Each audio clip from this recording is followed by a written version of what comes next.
Select the spout, bolt head, and tank objects. We will use the magnetic tools to precisely position these first elements on the tank. The magnetic tools are found under the grid with the other sticky tools.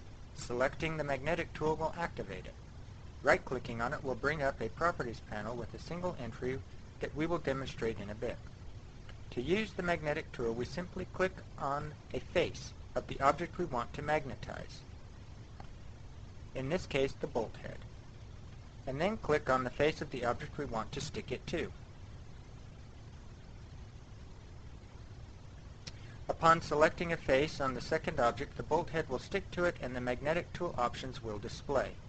We will expand them and lock them in place. The first tool option we will demonstrate is the Slide on Anchor tool. With the Move Magnetic Object button active, simply moving the mouse will move the bolt head around the surface.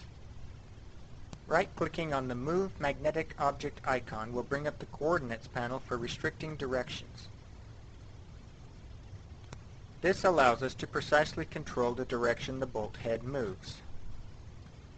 With the Spin Magnetic Object icon active, you can spin the magnetic object with either a left or right click and drag.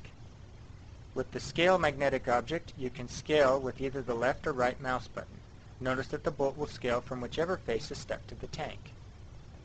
Copying a magnetic object will retain the magnetic options, allowing for rapid duplication of an object along a surface. After setting up the controls, we will line up a few bolt heads. Note that when another piece of geometry is active, the magnetic properties of the previous object are turned off and cannot be restored without going through the magnetizing process again on that object. The Roll on Anchor tool allows an object to roll across the surface when the Move Magnetic Object button is active. Spin and Scale can be used the same way with this tool as with the Slide on Anchor tool. Note that the Spin and Scale settings work from the object face that is stuck to the anchor.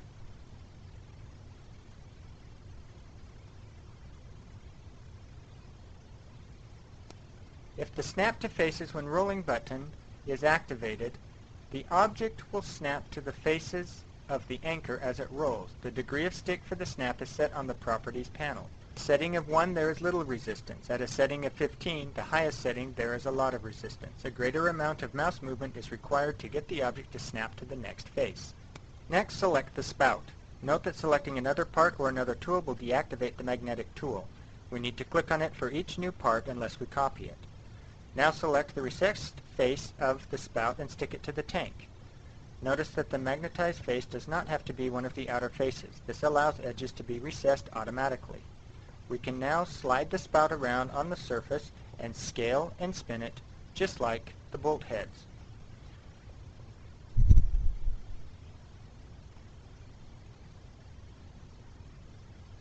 Since the spout is an irregular piece of geometry, rolling it can result in some strange results.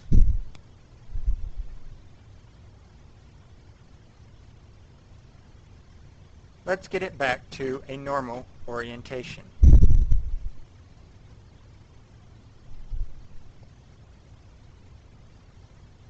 Note that the magnetic tool only positions parts and does not connect them. Moving the anchor will not take the positioned parts with it. They need to be glued or otherwise connected together to make a single assembly.